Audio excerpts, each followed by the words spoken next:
Good morning, I'm Jeff with Nance Schools. Today we're going to be going over the topic of superheat. Hit the like and subscribe button. So the first thing we need to know about superheat is only done with gases. It's never done with a liquid. It's also used with fixed metering devices, not anything that can adjust itself. So on an orifice or a capillary tube, we're going to use superheat to set the charge. Before we can determine what superheat we need a psychometric chart. It's going to look like this. This is going to tell us exactly what we should set our superheat at. If we don't have one of these charts, we can't set the superheat on a unit unless we have the manufacturer's recommendations. We're also going to need a tool called a psychrometer. It's going to look like this. These also come in a manual version where you have to wet down a wet sock to be able to get the wet bulb temperatures. This digital version, you don't have to do that. Okay, so we're going to use this to determine what our dry bulb and wet bulb temperatures are for inside and outside. We'll reflect back to the chart. The chart's going to tell us what we should set the superheat at. Once we get done with that, we're going to have to hook our gauges up to the unit. Now the first thing we do with a set of gauges is we're going to inspect our gauges to make sure that they're operational.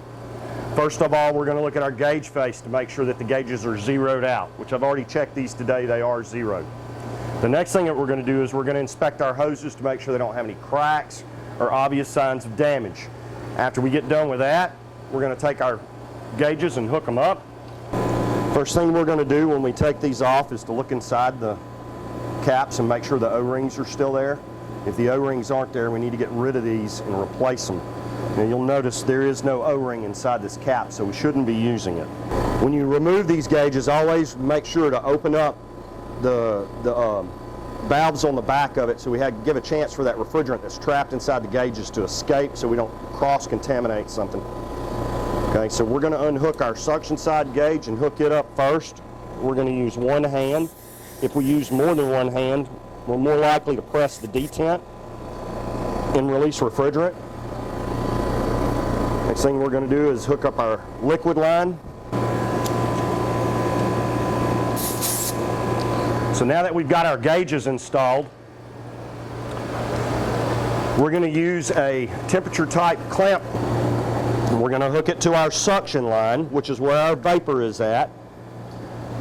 Now, the gauge face is going to tell us what our saturation temperature is. This unit uses 407C, not R22, so we can't use the temperatures that's actually on the ring of the gauge face. We're going to have to go to a psychometric chart, or excuse me, a pressure temperature chart, and we're going to have to convert it from a pressure over into a temperature. Now we're running about 53 psi.